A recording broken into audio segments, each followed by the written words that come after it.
오늘 우리에게 주신 하나님 말씀 구약성경 사무엘하 7장 1절부터 7절까지 말씀을 또 저와 함께 읽어보겠습니다. 여호와께서 주위의 모든 원수를 무찌르사 왕으로 궁에 평안히 살게 하신 때에 왕이 선지자 나단에게 이르되 볼지어다 나는 백향목 궁에 살거늘 하나님의 궤는 휘장 가운데에 있도다. 나단이 왕께 아뢰되 여호와께서 왕과 함께 계시니 마음에 있는 모든 것을 행하소서 하니라. 그 밤에 여호와의 말씀이 나단에게 임하여 이르시되 가서 내 종 다윗에게 말하기를 여호와께서 이와 같이 말씀하시되 내가 나를 위하여 내가 살 집을 건축하겠느냐. 내가 이스라엘 자손을 애굽에서 인도하여 내던 날부터 오늘까지 집에 살지 아니하고 장막과 성막 안에서 다녔나니 이스라엘 자손과 더불어 다니는 모든 곳에서 내가 내 백성 이스라엘을 먹이라고 명령한 이스라엘 어느 지파들 가운데 하나에게 내가 말하기를 너희가 어찌하여 나를 위하여 백향목 집을 건축하지 아니하느냐라고 말하였느냐. 아멘. 여기까지 보겠습니다. 자, 오늘 이제 1절 말씀 보시면 이런 배경을 이렇게 설명하고 있습니다. 여호와께서 주위의 모든 원수를 무찌르사 왕으로 궁에 평안히 살게 하셨다라고 되어 있죠. 물론 겉으로 보면 누가 전쟁을 하고 누가 싸웠습니까? 다윗과 이스라엘 군대가 전쟁하고 싸웠죠. 하지만 성경은 분명히 말씀하십니다. 다윗이 군사를 이끌고 나가서 싸운 모든 전쟁과 그 모든 승리는 오직 누구의 역사고 누구의 능력입니까? 하나님이시라는 거죠. 그래서 여러분과 저도 이렇게 동일하게 고백하기 바랍니다. 우리가 일하는 것처럼 보이고 우리가 계획하는 것처럼 보이고 우리가 일을 이루는 것처럼 보인다 할지라도 그 모든 역사의 중심은 하나님이시고 하나님께서 계획하시고 하나님께서 진행하시며 하나님께서 열매를 맺으신다 하는 것을 우리가 고백하기를 간절히 축원합니다. 그래서 우리의 모든 일 가운데 설령 우리가 진정한 믿음으로 고백한다면 우리의 삶 가운데 죄의 문제를 제외하고는, 여러분, 죄는 하나님께서 결코 계획하지 않으시고 결코 이루시는 일이 아닌 줄 믿습니다. 하지만 죄의 문제가 아니라면, 설령 우리가 지금 욥기를 보게 되면 알 수 있습니다만 욥이 그런 고난과 환난을 당한 것도 사실은 죄의 문제는 아니었잖아요. 그런데 그런 가운데 죄의 문제가 아니라면 때때로 우리가 당하는 고난이나 환난이나 어려움이나 실패나 이런 일들도 그것의 바탕이 죄의 문제가 깔려있지 않다면 하나님께서 그런 것들, 그런 연약한 것들을 통해서도 하나님의 위대한 역사를, 하나님의 뜻하신 역사를 이루실 줄 믿습니다. 왜냐하면 우리를 향한 하나님의 그 놀라우신 계획은 항상 바르고 온전하고 풍성한 은혜로 이끄시는 것이지 우리를 시험에 일부러 빠뜨리시거나 우리로 하여금 일부러 실패하도록 하나님께서 역사하지는 않으십니다. 그럼에도 불구하고 우리의 삶 가운데는 여러 가지 역경들을 경험하죠. 그런데 이것은 우리가 예수님의 삶의 자취를 따라가는 그런 과정이기도 합니다. 우리 분명히 알죠. 예수님께서 영광과 또 하나님의 모든 은혜와 복을 가지고 이 땅에 오셨지만 그러나 예수님의 삶 가운데서도 고난과 환난과 어려움과 때때로는 실패와 실족함도 그 가운데 보이는 것을 봅니다. 그래서 예수님께서도 12명의 제자를 부르셨는데 그 중에 한 명인 가룟 유다가 그렇게 예수님께 고난과 고통을 드릴지를 우리는 처음에 몰랐겠죠. 하지만 예수님은 아셨습니다. 그럼에도 불구하고 그 고난의 길을 걸어가신 것입니다. 왜 그럴까요? 장차 임할 놀라운 영광을 아셨기 때문입니다. 그러므로 여러분과 저도 이러한 예수님의 삶을 우리가 이 복음서를 통해서 잘 알 수 있기 때문에 그러한 예수님의 삶을 통해서 우리의 삶 가운데 교훈을 얻고 또 힘을 얻기를 바랍니다. 그것은 뭐냐면 우리의 삶 가운데 분명히 사탄의 시험도 있고 또 여러 가지 육신의 또한 고통도 있고 또 마음의 어려움도 있고 여러 가지 문제들이 있지만 우리는 분명히 고백합니다. 예수 그리스도를 믿고 예수 그리스도를 섬기는 우리는 예수님께서 그러셨던 것처럼 분명히 정해진 그 영광의 날, 분명히 정해진 그 승리의 날을 향해서 나아가는 것이지, 그 날의 승리와 영광이 없어서 우리가 지금 현실에서 두려워하고 염려하고 걱정할 필요가 없다는 것입니다. 왜냐하면 결론이 정해져 있는 역사를 우리는 살아갑니다. 많은 사람들이 우리가 역사를 이루어간다, 우리가 이제 장차 이루어질 일들을 우리가 지금 어떻게 쓰든지 간에 또 잘 만들어 가야 된다, 또 추진해야 되고 또 점검해야 되고 또 그 결과를 우리가 이루어내야 된다, 이렇게 생각합니다만, 여러분, 우리가 예수 그리스도를 구주로 영접한 그 순간 우리의 삶의 결말은 정해져 있고, 정해져 있는 결말을 향해서 우리는 나아가는 것입니다. 그 정해진 결말이 무엇입니까? 우리에게 주어지는 구원이고, 우리에게 주어질 영광이며, 우리에게 주어질 영원한 상급인 줄 믿습니다. 그러니까 우리가 예수 그리스도를 구주로 영접했다는 것의 가장 큰 선물이자 은혜는 우리의 인생을 하나님께서 택하셨고, 우리로 하여금 하나님께서 그 택하신 그런 인생의 기쁨과 감격과 영광을 반드시 누리게 하신다. 한 가지 조건이 있죠.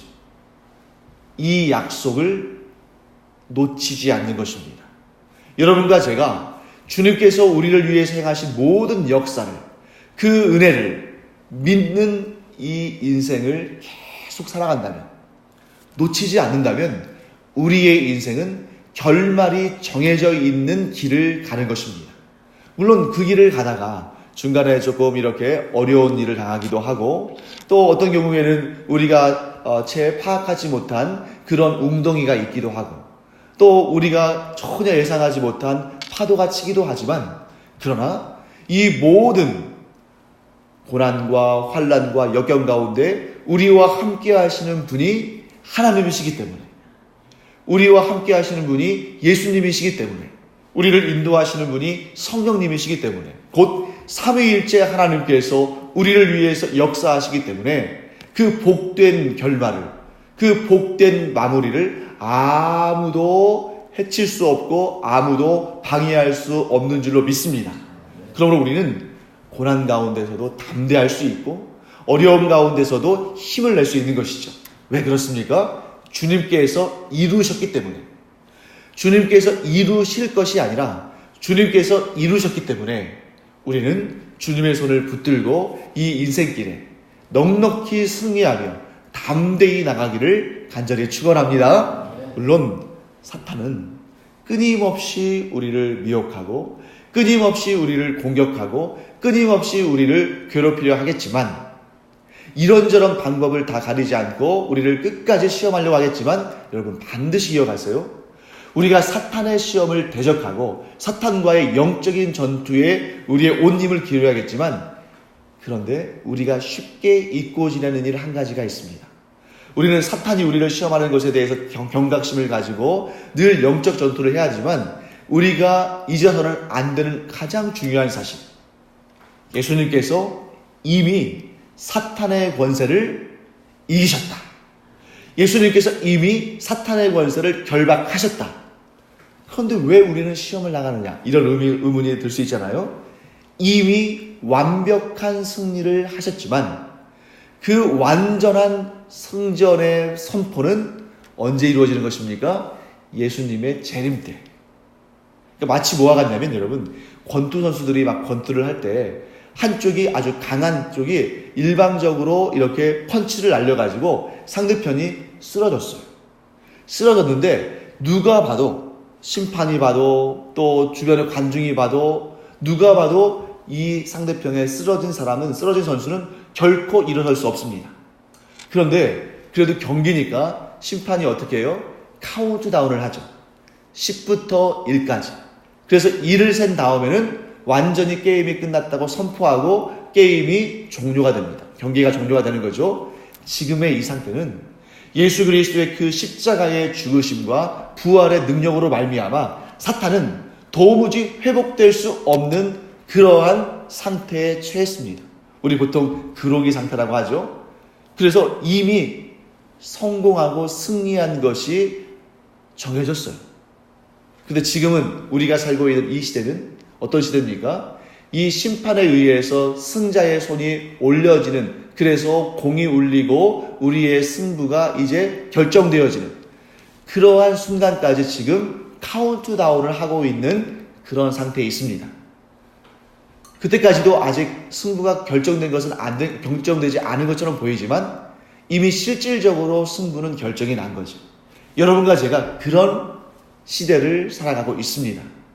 그러므로 우리가 힘을 내기를 바랍니다. 하나님께서 우리에게 그 최후 승리를 얻게 하실 때까지 우리를 도우시는데 그 최후 승리는 아무도 빼앗을 수 없다. 만일 어떤 존재가 하나님만큼 강하고 어떤 존재가 하나님의 결정을 물릴 수 있을 정도의 강한 존재가 있다면 우리는 걱정해야죠. 하나님께서 승리를 하신 것처럼 보였는데 혹시 언제 역전당하시는 거 아닐까? 그러면 우리는 큰일인데 이렇게 걱정할 수 있습니다만 그 모든 어떠한 존재도 하나님을 대적할 수 없으며 하나님께서 이루신 일을 바꿀 수 없으며 역전할 수 없다는 그 믿음을 가짐으로 말미암아 우리는 항상 사탄의 시험에 대비를 하되 그러나 우리 마음 가운데 이런 든든한 믿음, 변치 않는 믿음이 있기를 원합니다. 이미 우리는 승리했다. 왜냐하면 우리가 승리하신 예수 그리스도 안에 있기 때문에. 여러분과 제가 이런 담대함을 갖고 살아가기를 간절히 축원합니다. 자, 그 다음에 이제 이 내용 보겠습니다. 자, 다윗이 여호와께서 주위의 모든 원수를 무찌르사 궁에 평안히 살게 하신 때에 아주 귀한 다윗의 생각이 오늘 본문에 나타납니다. 여러분, 보통 일반적인 왕들 같으면, 일반적인 사람들 같으면 이제 하나님께서 우리를 보호하시고 우리를 도우시고 우리에게 은혜와 복을 주셔서 별로 아무런 걱정 근심 없이 평안히 살게 되면 많은 사람들이 미혹을 받고 유혹을 받아서 하나님께서 기뻐하지 않으시는 일을 하기가 쉽습니다. 예를 들면 이제 세상의 많은 왕들이 이렇게 부귀와 영광을 누릴 때에 그들이 정말 어떻게 하면 내가 선한 일을 할 수 있을까? 어떻게 하면 내가 하나님께 영광 올려드릴 수 있을까? 이렇게 생각하기보다도 자기 자신을 높이기가 바쁘죠. 그리고 자기의 권력을 이용해서 이 주변의 백성들을 잘 살고 잘 보살피는 것이, 잘 살게 하고 보살피는 것이 아니라 그들을 오히려 많이 가진 자가 적게 가진 자를 어떻게 해요? 수탈하고 그래서 자기 자신의 이익을 챙기려고 하고 이런 욕심을 부리기 쉽습니다. 그런데 오늘 다윗은 어떤 생각을 했냐면 하나님께서 나에게 이렇게 평안함을 주셨는데 그런데 지금 하나님이 계시는 곳을 보니 나는 이렇게 백향목으로 만들어진 아름답고 훌륭한 궁에 사는데 하나님은 여전히 이동식 텐트, 여기에 따르면 이제 휘장, 성막 안에 산다고 이렇게 마음에 안타까움을 가지고 있죠.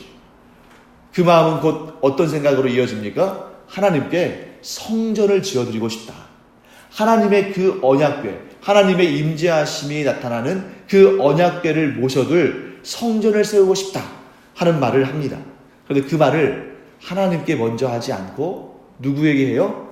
나단 선지자에게 하고 있어요. 나단 선지자가 뭐라고 말하냐면 3절 말씀 보시면 여호와께서 왕과 함께 계시니 마음에 있는 모든 것을 행하소서. 나단 역시 하나님께 여쭙지 않고 이렇게 다윗에게 대답합니다. 자, 여러분, 이 부분을 우리가 한번 생각해 보겠습니다. 다윗이 지금 행한 일이, 나단이 지금 행한 일이 잘한 일일까요? 잘못한 일일까요? 자, 우리 생각에는 어떻게 하나님께 여쭙지 않고 사람에게 이렇게 상의하고 또 나단도 하나님께 선지자인데 하나님께 여쭙지 않고 자기 생각을 말할까? 그런데 여러분, 이 본문의 내용을 자세히 보시면 이게 잘못된 일은 아니라는 겁니다.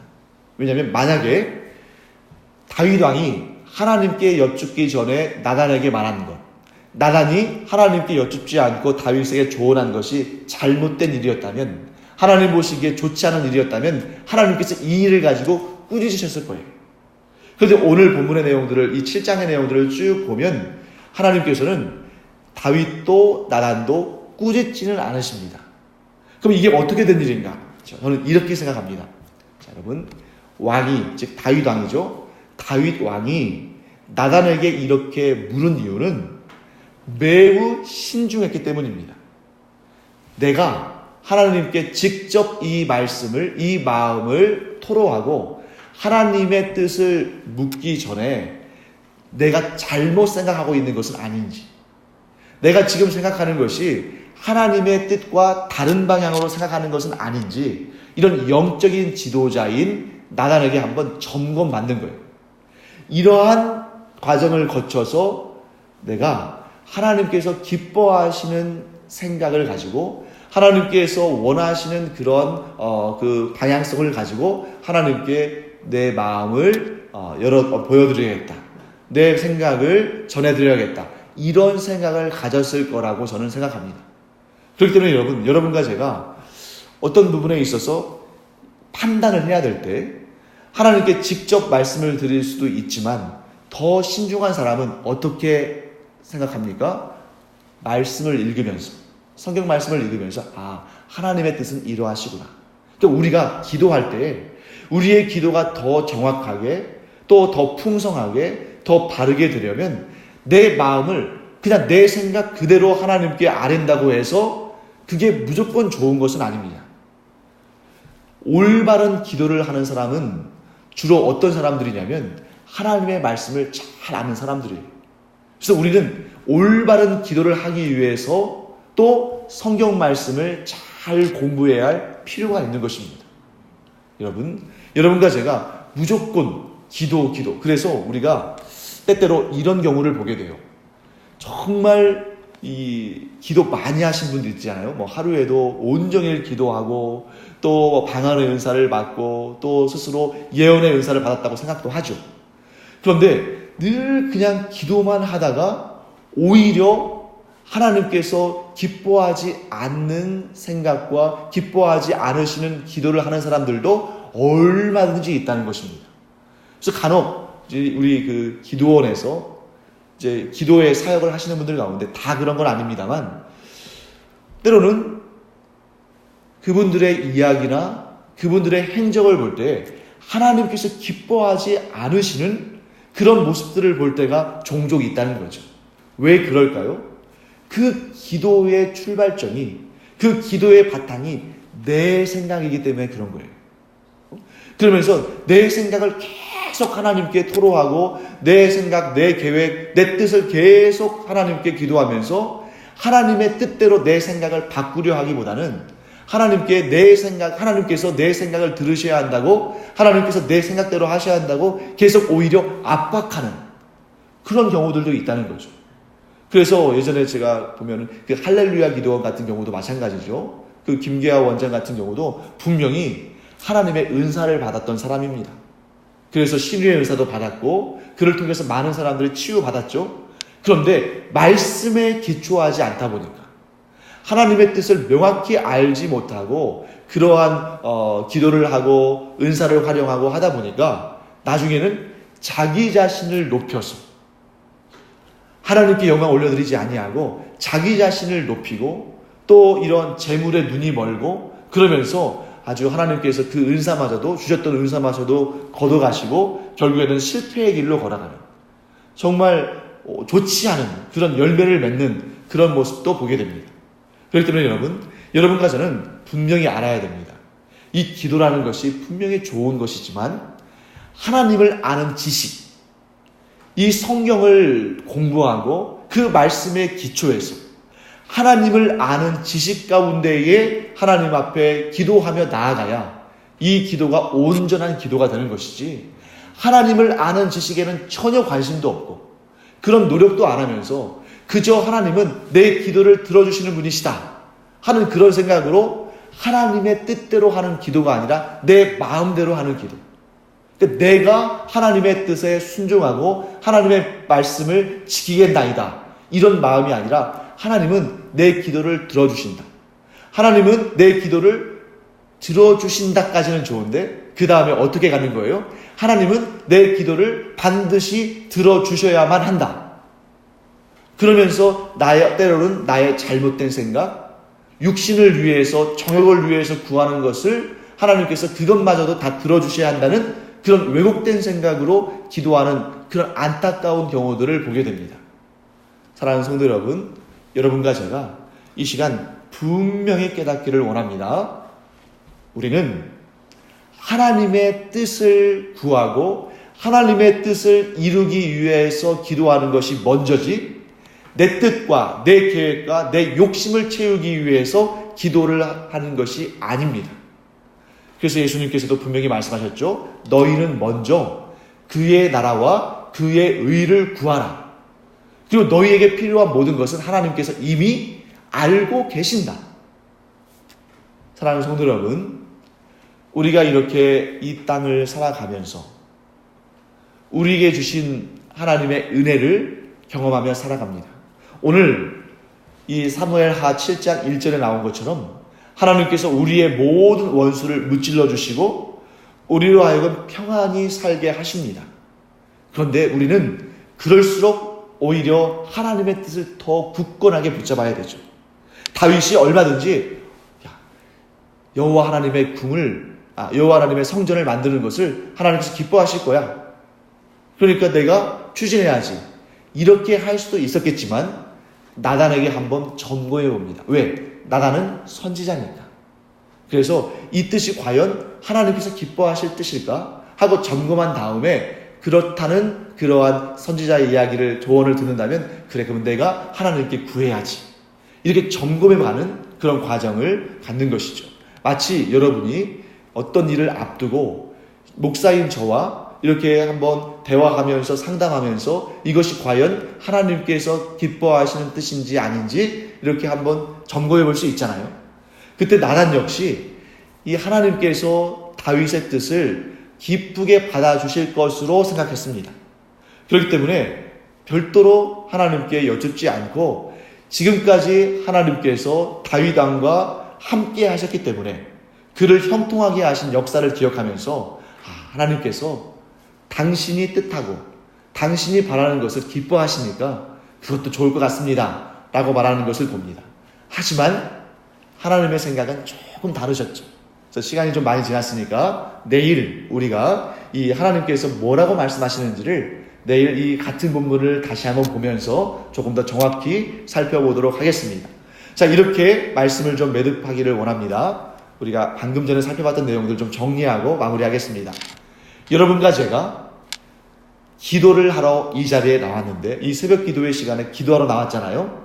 기도하러 나왔는데 이 기도의 아주 중요한 원리는 내가 바라는 것을, 내가 원하는 것을, 내 뜻을 무조건적으로 하나님께서 들어주실 것을 일방적으로 청원하는 자리가 아니라는 것이죠. 이 기도의 자리는. 이 기도의 자리는 내가 원하는 것, 내가 바라는 것을 다 하나님께 청구하고 하나님께서 내가 하나님 믿고 기도했으니까 다 들어주셔야죠. 이렇게 하는 것이 기도가 아니라 기도의 출발점, 기도의 중심은 하나님의 뜻을 구하는 것입니다. 내 뜻을 하나님께서 무조건 들어주셔야 한다. 이러한 자세가 아니라 하나님의 뜻, 저를 향하신 하나님의 뜻은 무엇입니까? 제가 그 하나님의 뜻을 또 구하며 그 하나님의 뜻을 실천하기를 원합니다. 그러니 저에게 하나님의 뜻을 알려주십시오 하고 기도하는 것이 먼저라는 것입니다. 물론 하나님께서는 우리에게 구체적인 필요에 대해서 기도할 수 있는 그런 기회와 그런 자격과 그런 은혜를 주셨습니다.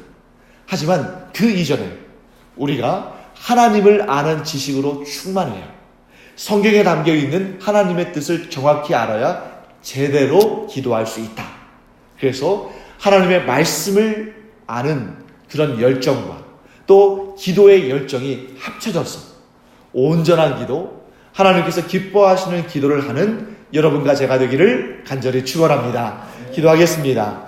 하나님, 주님의 은혜를 감사드립니다. 저희들이 이 새벽에 기도하러 나왔는데 저희들의 뜻을, 저희들의 계획을, 저희들이 원하는 일들을 일방적으로 하나님께 아뢰고 하나님께서 반드시 여기에 또 응답하시고 이루시라고 이렇게 하나님을 압박하는 기도가 아니라 하나님을 알므로 말미암아 하나님께 영광 올려드리고 하나님의 뜻을 구하며 그 뜻대로 살기를 원하는 그런 마음으로 기도를 시작할 수 있도록 은혜 도하여 주시옵소서. 감사드리며 예수님의 이름으로 축복하며 기도합니다. 아멘.